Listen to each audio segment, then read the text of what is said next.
Hello friends, मैं हूँ Richa. Friends, आप सभी का स्वागत है आपके अपने इस यूट्यूब चैनल पर, that is UGC NET JRF by Richa. Friends, जैसा कि आप देख रहे हैं स्क्रीन पर कि हम बात कर रहे हैं पीपल डेवलपमेंट एनवायरनमेंट की सीरीज़ है और ये हमारा पार्ट 6 है। इसके पहले हमने काफ़ी बातें कर ली हैं पीपल डेवलपमेंट एनवायरनमेंट से रिलेटेड, जिसमें हमने बेसिक से चीज़ों को देखा, जैसे प्रॉपर जो भी इमेज थी उनके साथ हमने चीज़ों को समझा। तो इस वीडियो में मैं मोस्टली आपके साथ बात करने वाली हूँ वाटर पोल्यूशन से रिलेटेड और उसके जो भी प्रीवियस ईयर के क्वेश्चन है वो आपके साथ शेयर करूँगी। तो इस वीडियो में जो वाटर पोल्यूशन है उसको समझने से पहले एक छोटा सा टॉपिक है, इसे देख लेते हैं। इसमें बताया गया है कि जितनी भी तरह के वेस्ट है उसको 4 तरीके से अलग अलग डिवाइड किया गया है। जैसे सॉलिड वेस्ट हो गया, waste without weight, liquid waste और गैसियस वेस्ट। सॉलिड वेस्ट वो वेस्ट जो जैसे कि जो ह्यूमन वेस्ट, जो कचरा वगैरह नहीं होता, garbage, rubbish, ashes, waste form due to the demolition of constructions. जो भी कंस्ट्रक्शन में जैसे बिल्डिंग वगैरह का डिमोलिशन होता है तो उससे जो भी वेस्ट निकलता है वो आपका सॉलिड वेस्ट होता है। वेस्ट विदाउट वेट ये क्या है, मतलब ऐसा वेस्ट जिसमें कि वेट नहीं है, मतलब जो भारहीन है। जैसे रेडियो एक्टिव वेट हो गया, हीट हो गया, नॉइज हो गया। नॉइज पॉल्यूशन से आप समझ सकते हैं ना कि उसमें वेट नहीं होता। जैसे बहुत ज़ोर ज़ोर से आवाज़ें आनी, कुछ हो रहा है तो उसमें वेट नहीं होता, बट वो इरिटेटिंग होता है, वो नॉइज़ पॉल्यूशन होता है। ठीक है, तो इससे क्वेश्चन आ चुका है ये वाला, और इससे इन दोनों से क्वेश्चन आ चुका है प्रीवियस ईयर में। तो मे बी अब इन दोनों को मिला के आ जाए तो फिर आप, ये इंपॉर्टेंट है, आप ये देख लीजिएगा। तो लिक्विड वेस्ट है, इसमें क्या है कि जो भी लिक्विड से तरीके से जो वेस्ट निकल रहा है, जैसे सीवेज हो गया, ठीक है, किचन से जो वेस्ट निकलता है, ठीक है, ऑयल वगैरह से, ऑयल वॉशिंग वगैरह हो गया, वहाँ से कपड़े धोने से, बर्तन धोने से जो भी कचरा निकलता है, ठीक है, तो वो जो वेस्ट है वो आपका लिक्विड वेस्ट होता है। गैसेस वेस्ट, गैसेस वेस्ट हमने एयर पोल्यूशन में काफ़ी सारे गैसेस पढ़ी जिससे कि हमारे जो एनवायरनमेंट है उसको ख़राब कर रही हैं, जैसे carbon dioxide, carbon monoxide, nitrogen, sulphur, इस तरह की कई सारी गैसेस हैं जो कि एनवायरनमेंट को पॉल्यूट कर रही हैं। वो सभी क्या हो गए, गैसेस वेस्ट या गैसेस पोल्यूशन। ठीक है, अब इस पे बेसिक क्वेश्चन है, उस क्वेश्चन को देख लेते हैं।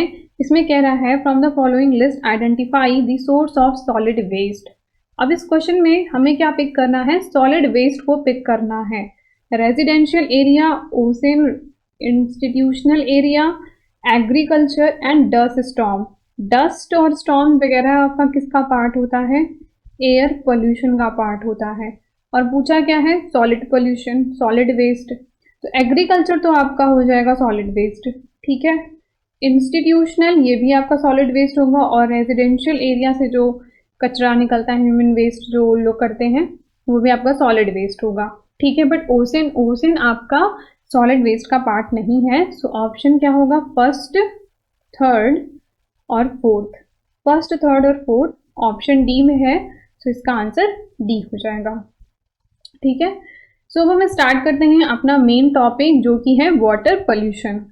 तो वाटर पोल्यूशन क्या होता है, वाटर पोल्यूशन और एक्वेटिक पोल्यूशन भी कहते हैं ना। अभी आपको बताया था पहले कि हाइड्रो लिखा हो या एक्वेटिक लिखा हो तो आप एक्वा लिखा हो, एक्वा वर्ड ही होता है वाटर से रिलेटेड, ठीक है।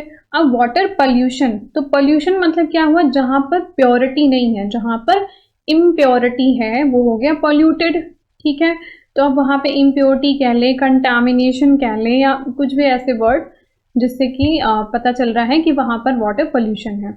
अब वाटर पोल्यूशन जैसे कि कौन कौन सी वाटर बॉडीज हैं, lakes, river, ocean, aquifer, ground water, ये सभी वाटर बॉडीज जो है यहाँ पर पोल्यूशन हो गया है, ठीक है। तो हमें इन सभी को ध्यान में रखना है। It is because of releasing, आखिर ये वाटर पोल्यूशन होता क्यों है, क्योंकि इनएडिक्वेटली हम पानी का ट्रीटमेंट करते हैं। जो भी वेस्ट निकलता है उसका प्रॉपर सही ढंग से ट्रीटमेंट नहीं किया जाता है और वो जा कर के जो नेचुरल वाटर है यानी कि जो रिवर है उसमें मिल जाता है। इस वजह से जो रिवर है, जो लेक है, वो सब खराब हो जाती हैं, वो सब पॉल्यूटेड हो जाती हैं और उसकी वजह से जो एक्वेटिक सिस्टम है वो डिग्रेडेट हो जाता है। एक्वेटिक सिस्टम, इकोसिस्टम आपको बताया था, तो उसी तरीके से एक्वेटिक का जो इकोसिस्टम है वो खराब हो जाता है। तो वाटर पोल्यूशन से क्या होता है यहाँ पे, this can lead to public health problem, ठीक है, किसी को प्रॉब्लम हो सकती है जो भी अब उस पानी को जो भी कोई पी लेगा तो उसको हेल्थ इश्यूज हो जाएंगे, पेट खराब हो जाएगा, मतलब अलग अलग तरह की बीमारियां हैं, बहुत सारे नाम हैं, वो हम भी देख लेंगे। तो वो इशू हो जाएगा। अगर कोई उस पानी से नहा लेगा तो क्या हो जाएगा, उसके स्किन में भी प्रॉब्लम हो सकती है। ठीक है, अब अगर उसी पानी से इरिगेशन हो रहा है यानी सिंचाई की जा रही है तो क्या होगा, जो वनस्पति उग रही है, जो पेड़ पौधे उग रहे हैं, जो फ्रूट्स उग रहे हैं, उनमें भी कहीं ना कहीं कंटामिनेशन आ जाएगा। तो water pollution is lead to the world wide cause of death. Water pollution की वजह से पूरी दुनिया में, पूरे संसार में प्रॉब्लम हो गई है वाटर पोल्यूशन की, और जिसकी वजह से बहुत सारी डिजीजेज हो रही हैं, और वो वाटर बॉर्न डिजीजेज उनको कहते हैं, और उन डिजीजेज से कई बार डेथ भी हो जाती है। तो वाटर पोल्यूशन को दो तरीके से क्लासिफाई किया गया है, सरफेस वाटर पोल्यूशन और ground water pollution. Surface water pollution वो पोल्यूशन होता है जो ह्यूमन वेस्ट द्वारा किया जाता है। ठीक है, surface water pollution include the pollution of the river, lake, ocean. A subset of the surface water pollution is marine pollution. Water pollution from the human activity including oil spills वगैरह, ये सभी आपके सरफेस, जैसे इसकी image मैंने ज़्यादा बड़ी नहीं लगाई क्योंकि ये काफ़ी गंदा लग रहा था मुझे। तो इस तरह के कचरा आप देखिए कि प्लास्टिक की बॉटल वगैरह सब जो है वहीं पे फेंक दिया जाता है। तो जो भी एक्चुअली होता क्या है कि जो जितना भी वेस्ट होता है वो उसको कहीं से प्रॉपर तरीके से डिस्पोज नहीं किया जाता है। पानी के पास जहाँ भी खाली एरिया मिला बस वहीं कचरे को डाल दो, तो इस वजह से अगर वो पानी के पास हो गया तो वो पानी में थोड़ा बह जाएगा और वो पानी भी पॉल्यूटेड हो जाता है। तो इस वजह से जो है वाटर पोल्यूशन होता है। ग्राउंड वाटर पोल्यूशन, यहाँ पे ग्राउंड वाटर पोल्यूशन इसको समझ लेते हैं अच्छे से।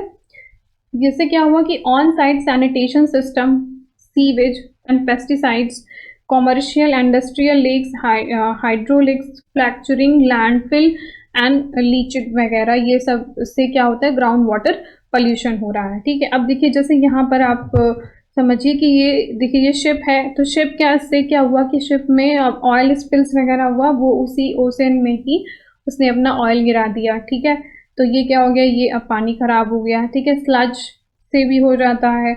और जो भी देखिए इंडस्ट्री है, यहाँ पे कोई फैक्ट्री वगैरह लगी हुई है तो उसने भी अपना जो है जो कचरा है वो इधर बहा दिया। ठीक है, इधर भी सब जितना भी पोल्यूशन है वो सभी पानी में बहा दिया। आप देखते होंगे कई बार जो भी प्लांट्स वगैरह लगाए जाते हैं, मतलब इंडस्ट्रियल प्लांट लगते हैं ना, मशीन प्लांट वगैरह जो होते हैं, उनको ज़्यादातर आउटर एरिया में लगाया जाता है जो कि थोड़ा नदी के आसपास हो। ठीक है, या फिर कोई भी ऐसा जो लेक या कुछ ऐसी चीज़ जहाँ जिसके आसपास हो, तो वो क्या करते हैं, वहाँ से जो भी अपना कंटामिनेशन निकला, जो भी खराब चीज़ें निकली, कचरा निकला, उसको उसी पानी में फ्लो कर देते हैं। तो इस वजह से जो है ग्राउंड वाटर भी खराब हो रहा है। आप यहाँ पर देखिए, ये तो था सरफेस वाला, बट यहाँ पर नीचे अगर आप देखें तो इस जगह लिखा हुआ है ग्राउंड वाटर। तो अब यही पानी, ये सब चीज़ें नीचे भी तो जा करके मिलेंगी, तो ये पानी जो नीचे का पानी है वो भी खराब हो जाएगा। तो सोर्स ऑफ वाटर पोल्यूशन है, ये इसकी एक इमेज है, इसको मैंने यहाँ पे लगा दिया जिससे कि आप थोड़ा अच्छे से समझ सकते हैं कि यहाँ पर ये सब देखिए सीवेज ट्रीटमेंट सही से नहीं हो रहा है, इधर से जो भी घरों से आया यहाँ पर था, अब फिर जो म्यूनिसिपैलिटी का जो पाइपलाइन होती है उसको क्या किया, सही से ड्रेनेज सिस्टम नहीं था और उसको कहाँ पे डाल दिया, वाटर में, मतलब नदी रिवर में उसको उसका फ्लो कर दिया। ठीक है, अर्बन का जो भी रन ऑफ आ रहा है, जो कूड़ा कचरा, वो भी नदियों में बहा दिया। तो इस वजह से जो है ऑयल स्पिल्स, देखिए ऑयल स्पिल्स आता है एग्जाम में, तो वो भी आप ऑयल स्पिल से क्या होता है, वाटर पोल्यूशन होता है। ठीक है, ये सारी चीज़ें हैं जिनकी वजह से जो है वाटर पोल्यूशन हो रहा है। नाउ वाटर पोल्यूशन दो तरीके से जो क्लासिफाई किया गया है, पॉइंट सोर्स और non point source. Point source का मतलब क्या होता है, वो सोर्स जो जिनका जहाँ से वो पोल्यूशन कर रही है वो सोर्स अगर पता लगाया जा सकता है तो उसको पॉइंट सोर्स कहेंगे। ठीक है, point source water pollution refer to the identifiable source such as the pipe और ditch. Example of the source in this category include the discharge from a sewage treatment plant, a factory और a city from drain. तो ये देखिए यहाँ पर क्या हो रहा है कि ये पॉइंट सोर्स है, जैसे कि ये पाइप अगर जा रहा है, अब यहाँ पर अगर ये ब्रेक हो गया कहीं से या किसी एक जगह से, तो इसके पॉइंट को पता लगाया जा सकता है। जैसे ये देखिए यहाँ पर क्या है कि ये टूट गया है कोई पाइप और इसकी वजह से यहाँ पर जो है गंदा गिर रहा है, तो हम ये पॉइंट सोर्स हो गया, जिस सोर्स का पता लगाया जा सकता हो कि जहां से पोल्यूशन आ रहा है वो हो गया point source. Non point source का मतलब क्या है कि जो भी कचरा है वो सब जा तो रहा है बट वो कैसे, मतलब जिसको हम आइडेंटिफाई नहीं कर सकते, वो नॉन पॉइंट सोर्स हो गया। तो non point source pollution refer to the diffuse contamination that does not originated from the single discrete source. ठीक है, किसी एक पॉइंट से नहीं है। This type of the pollution is often cumulative effect of small amount of contaminated gathered from the large area. कि अगर छोटा छोटे अमाउंट में जो कचरा होता है कहीं डाल दिया कहीं डाल दिया कहीं डाल दिया, तो ये क्या हो गया, नॉन पॉइंट सोर्स हो गया कि वो कहाँ कहाँ पे उनका पता लगाना मुश्किल है। A common example is leaching out the nitrogen component from fertilizer agriculture land. तो इससे भी क्या हो रहा है, ये एक नॉन पॉइंट सोर्स पोल्यूशन है। ठीक है, तो आप इस इमेज से भी इसको समझ सकते हैं। नाउ जो ये मैं बार बार वर्ड बोल रही हूँ ना कि सीवेज और एग्रीकल्चर वगैरह से जो वेस्ट हो रहा है, इसको थोड़ा सा देख लेते हैं कि सीवेज से जो पोल्यूशन हो रहा है, सीवेज मतलब is another name of the water waste from the domestic and industrial process despite this strict regulatory control. मतलब कि जो सीवेज है उसका प्रॉपर जो है ट्रीटमेंट नहीं किया जा रहा है, प्रॉपर सही ढंग से नहीं हो रहा है जैसे होना चाहिए। इस वजह से जो वाटर ट्रीटमेंट है, इस वजह से जो है वाटर बॉडीज हैं वो खराब हो रही हैं। ठीक है, और ये ज़्यादातर आप डेवलपिंग कंट्रीज में ये इशू ज़्यादा देखने को मिलता है, डेवलप्ड कंट्री में ये इतना बड़ा इशू नहीं होता है। नेक्स्ट आता है एग्रीकल्चर पोल्यूशन। तो एग्रीकल्चर की वजह से भी जो है पानी खराब हो रहा है। कैसे? The agriculture industry cover 76% of the land area. Agriculture process such as uncontrolled spreading, flooding of the land, use of pesticides and fertilizer can cause the water pollution. Accidental spills from milk drain can also be affect the quality of water. मतलब ये कह रहा है कि जो agriculture activities होती हैं तो उसमें क्या होता है कि हम लोग फर्टिलाइज़र वगैरह डाल देते हैं ताकि अच्छे से ग्रो हो जाए। बट क्या हुआ कि जब उनकी सिंचाई की जाती है, अगर वो पानी बह करके नदियों में चला जाता है तो उसमें भी वो जो फर्टिलाइज़र या पेस्टिसाइड्स वगैरह डाले थे, कीटाणुनाशक दवाइयाँ डाली जाती हैं, पेस्टिसाइड को कीटाणुनाशक दवाइयाँ कहते हैं, तो वो अगर फ्लो हो करके नदियों में चली गए तो क्या हो गया, वहाँ पे भी वो पेस्टिसाइड्स वगैरह पानी में जा करके मिल जाता है।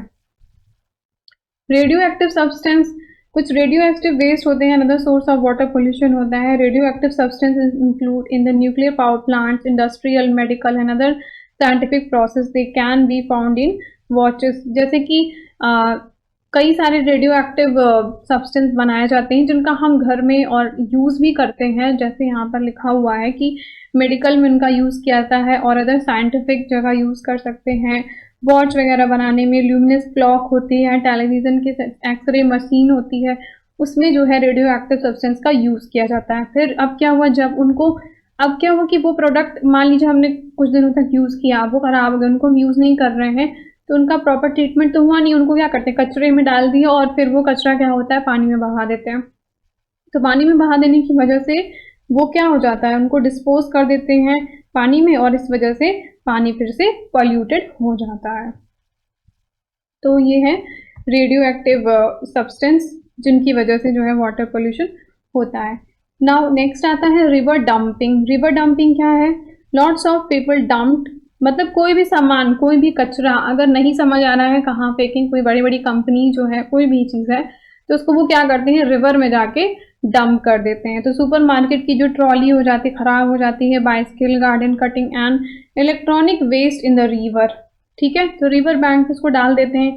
This is illegal and offered may be charged for flag tripping and of the river dumping. Not only the cause of water pollution, it also harm the wildlife and increase the risk of flooding.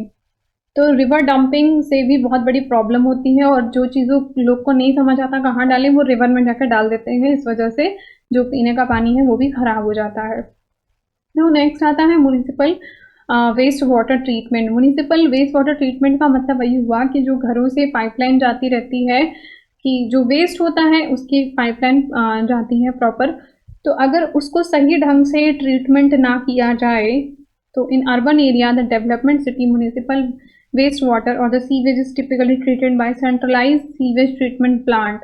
Well designed and operated system can remove 90% or more pollutant load in the sewage.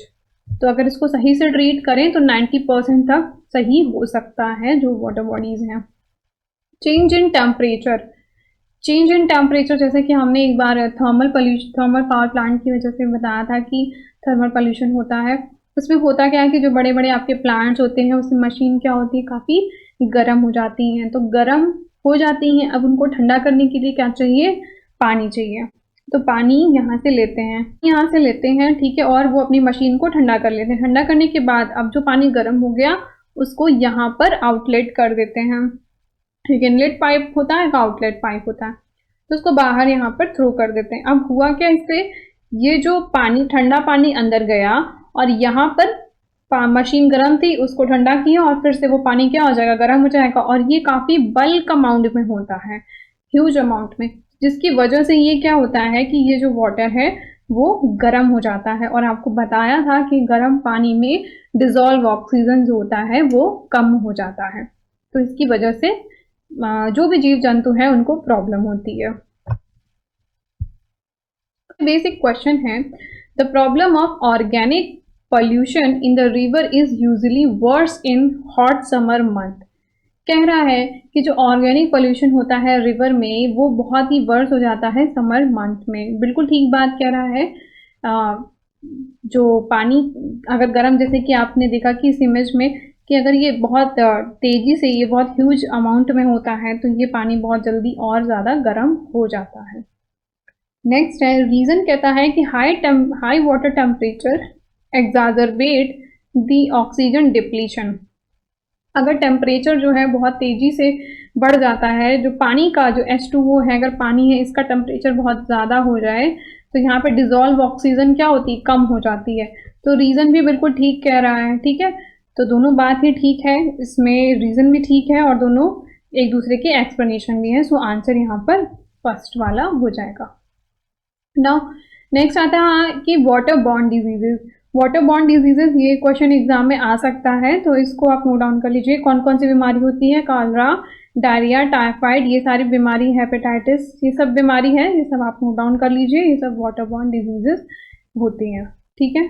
Now अब देखते हैं contaminants and there source. जो भी contaminant है उनके source क्या है।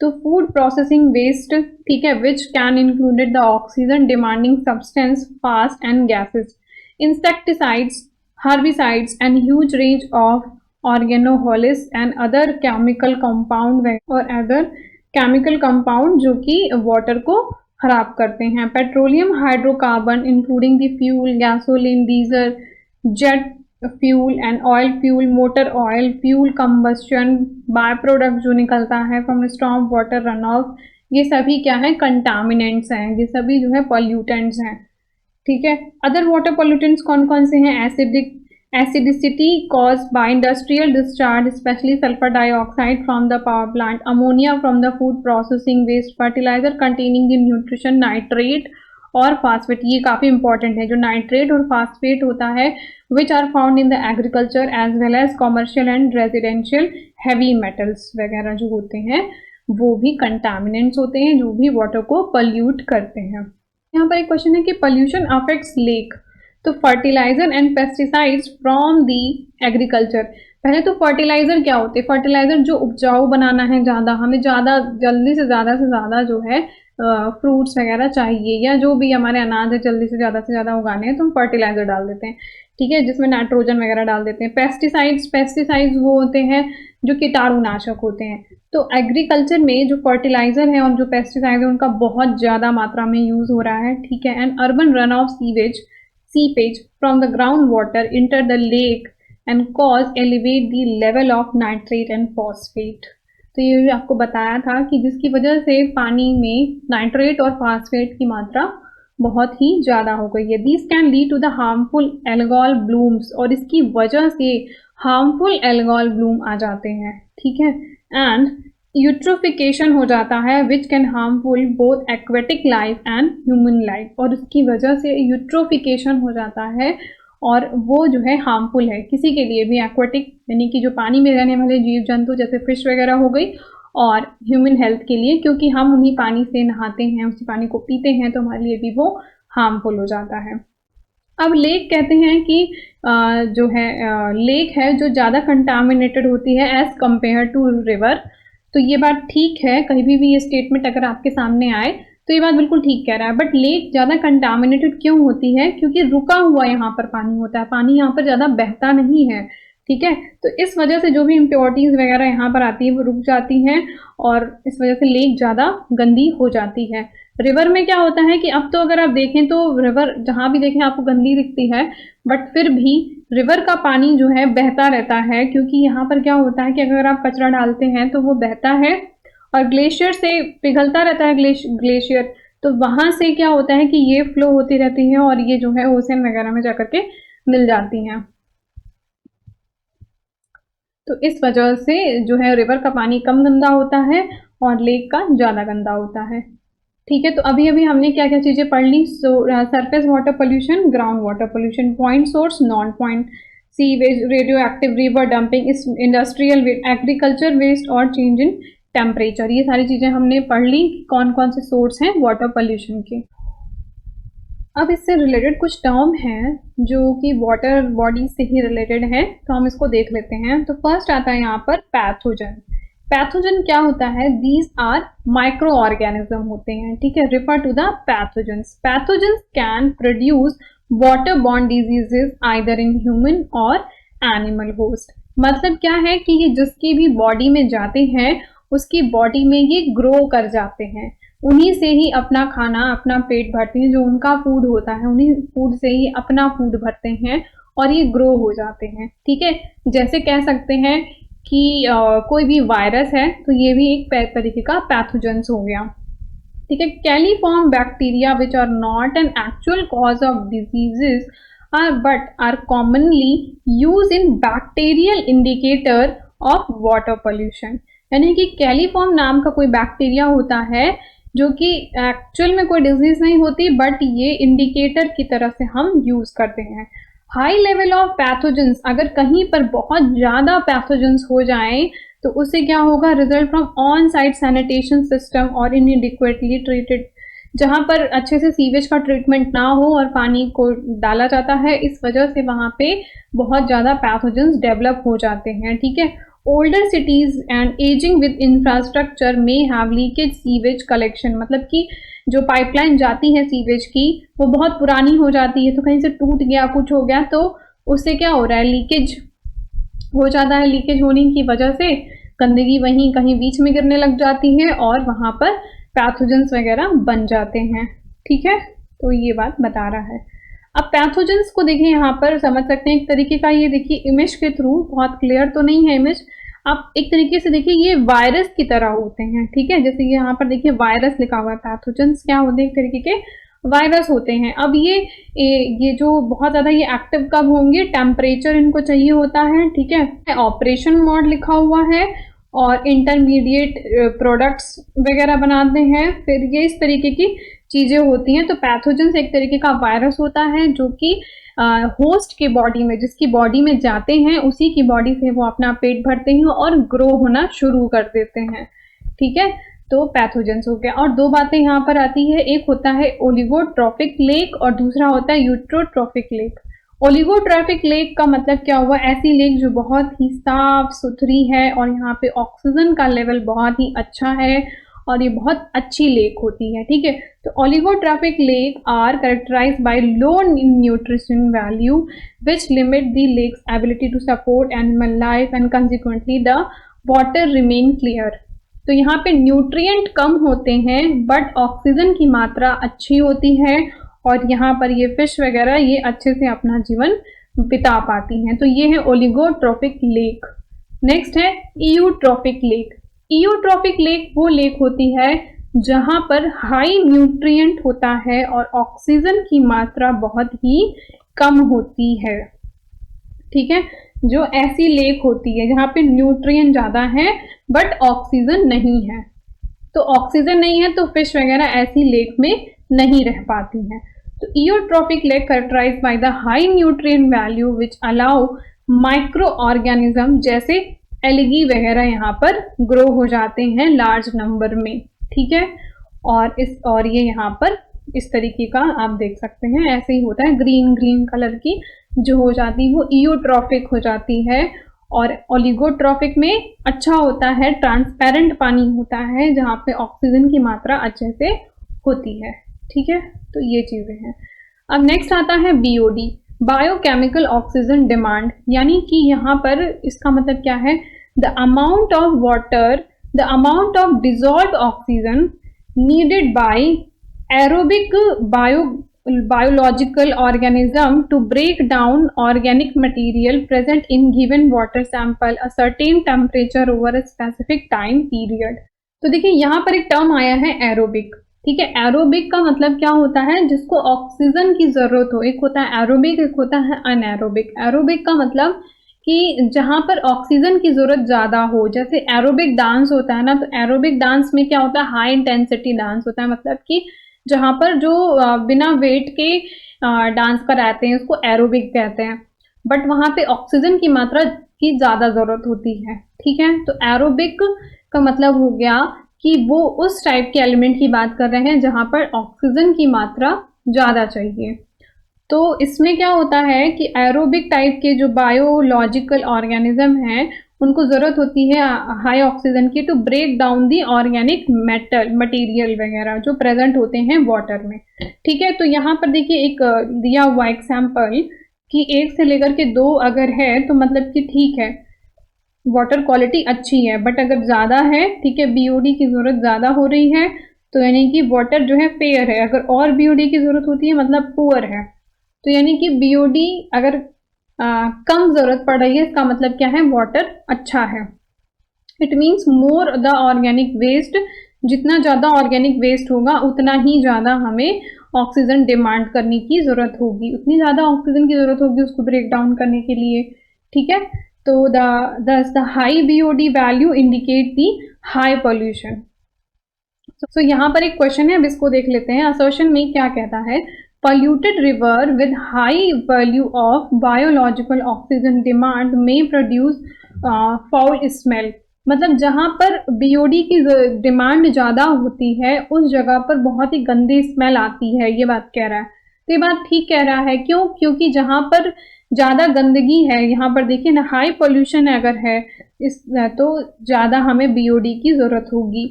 अब यहाँ पे भी यही बात कह रहा है कि जो बीओडी की डिमांड ज़्यादा होती है, इसका मतलब क्या कह सकते हैं कि वहाँ पर पोल्यूशन ज़्यादा है और ज़्यादा स्मेल आ रही होगी, बात ठीक है। नेक्स्ट कहता है कि anaerobic bacteria produce sulphur dioxides and oxides of nitrogen. तो देखिए sulphur dioxides and oxides of nitrogen, ये तो हमने एयर पोल्यूशन में पढ़ा था ना, ये तो। और एनएरोबिक आपको मैंने बताया कि जहाँ पर ऑक्सीजन की ज़रूरत कम होती है वो एनएरोबिक, और एरोबिक जहाँ पर ऑक्सीजन की ज़रूरत ज़्यादा होती है वो होता है एरोबिक। तो एनएरोबिक का इससे कोई लेना देना नहीं है, सो ये स्टेटमेंट गलत है। So assertion is correct, reason is not correct, answer यहाँ पर थर्ड हो जाएगा। ठीक है, नेक्स्ट है यूट्रोफिकेशन। एक वर्ड अभी हमने देखा कि यूट्रोफिकेशन होता है। यूट्रोफिकेशन में क्या होता है, the process of the oversupply of nutrient ending to the algal through an oxygen depletion in eutrophication। Eutrophication में क्या होता है कि यहाँ पर बहुत ज़्यादा न्यूट्रिएंट आ जाते हैं जिसकी वजह से जो लेक्स वगैरह हैं वो खराब हो जाती हैं, और एल्गॉल यहाँ पर देख सकते हैं इस इमेज के थ्रू कि एल्गॉल यहाँ पर खिल जाते हैं, ऊपर आ जाते हैं एल्गॉल वगैरह। एल्गॉल ब्लूम होता क्या है, an algal blooms a rapid increase of accumulation in the population of the algal in fresh water or marine water system. It is often recognized as discoloration in the water from algal pigments. Algal bloom are the result of nutrient like nitrogen and phosphorus अगर होता है तो जो कि fertiliser के run of की वजह से होता है एक्वाटिक सिस्टम में, इस वजह से वहाँ पे एल्गॉल खिल जाते हैं। ठीक है, सो ये है, और एल्गॉल ब्लूम आप ये देख सकते हैं, ये एल्गॉल ब्लूम की इमेज है। नाउ नेक्स्ट क्वेश्चन है, यहाँ पर क्या कहता है कि dioxins and furans are highly toxic substance produce mainly during the incineration of municipal solid waste and hazardous and medical waste. तो इसको समझने से पहले हम आपको बता देते हैं कि dioxin and फ्यूरेन्स mainly by product होते हैं जो कि इंडस्ट्रियल वेस्ट से निकलते हैं, इंडस्ट्रियल प्रैक्टिसेस से निकलते हैं। They are produced through a variety of burning process including the improper municipal waste incineration and burning of trash, and can be released into the air dumping natural process such as forest fire and volcano। तो dioxin and फ्यूरेन्स वहां से आते हैं। तो dioxin and furans highly toxic substance हैं, produce mainly during the incineration and municipal solid waste. ये बात बिल्कुल ठीक कह रहा है, इसमें कोई कमी नहीं है। नेक्स्ट स्टेटमेंट में कहता है कि dioxin and furans play crucial role in photochemical smog formation। तो photochemical smog क्या है? ये तो एयर पोल्यूशन का पार्ट है, सो ये स्टेटमेंट गलत हो जाएगी। तो statement 1 is correct and second is false, तो इसलिए आंसर यहाँ पर सी हो जाएगा। नाउ नेक्स्ट क्वेश्चन है, इसमें क्या कहता है, identify the source of soil pollution from the following list. अच्छा, अब देखिए इस क्वेश्चन को समझते हैं। देखिए यहाँ पर क्या है, सॉइल पोल्यूशन की बात कर रहा है। तो सॉइल का मतलब क्या हो गया, खाद, मिट्टी अगर पोल्यूट हो रही है। मृदा पोल्यूशन कैसे होगा भाई, जब एग्रीकल्चर में यूज किया जाए, क्या पेस्टिसाइड्स वगैरह का यूज करते हैं, फर्टिलाइजर का यूज कर रहे हैं, तो सॉइल पोल्यूशन होता है। ठीक है, अब हम देखते हैं ऑप्शन यहाँ पे, industrial effluents, eutrophication, unscientific disposal of nuclear waste, offshore oil drilling और improper management of septic system. तो देखिए यहाँ पर यूट्रोफिकेशन तो किस चीज से रिलेटेड है, वाटर से रिलेटेड है, सो सेकंड वाले ऑप्शन को कट कर दीजिए। ठीक, तो यूट्रोफिकेशन ये तो वाटर से रिलेटेड है, तो आपका यहाँ पे 1, 3 एंड 5, 1, 3, 5 ये आपका आंसर हो जाएगा। ठीक है, सो देखिए एक हमने वाटर पोल्यूशन पढ़ लिया, बस एक ट्रीटमेंट प्रोसेस है कि जो वाटर है उसको कैसे साफ किया जा सकता है, इससे बेसिक क्वेश्चन आया हुआ है, तो इस प्रोसेस को समझ लीजिए। इसमें क्या है कि सबसे पहले वाटर का स्क्रीनिंग किया जाएगा, स्क्रीनिंग के बाद सेडिमेंटेशन होगा, सेडिमेंटेशन के बाद फॉक्यूलेशन, और फॉक्यूलेशन के बाद होता है फिल्टरेशन। जैसे इस इमेज से समझिए कि इसे ये गंदा पानी है, यहाँ पर जाता है, फिर ये कोगुलेशन है, उसके बाद यहाँ पे फॉक्यूलेशन हो रहा है, उसके बाद सेडिमेंटेशन हो गया, सेडिमेंटेशन के बाद यहाँ पर फिल्टर हो जाएगा, जो ऊपर के साफ पानी है वो यहाँ से पाइप के थ्रू निकाल लिया जाएगा। तो इस तरीके से ये जो है वेस्ट वाटर को सही से ट्रीट किया जा सकता है, मतलब पीने योग्य पानी बना सकते हैं। तो फ्रेंड्स, इस वीडियो में इतना ही। आई होप कि आपको ये वीडियो अच्छे से समझ में आया होगा, और अगर ये वीडियो आपको अच्छा लगा हो तो आप कमेंट सेक्शन में ज़रूर लिख करके मुझे बताना, और आप ये टेलीग्राम चैनल ज्वाइन कर लो, जहाँ पर मैं आपसे डेली इंटरैक्ट होती हूँ, आपको क्विजेस वगैरह प्रोवाइड करती हूँ, और कोई भी अगर आपके डाउट हैं तो आप कमेंट सेक्शन में भी लिख सकते हैं, और आप टेलीग्राम पर भी मुझे भेज सकते हैं। और thank you for watching the video.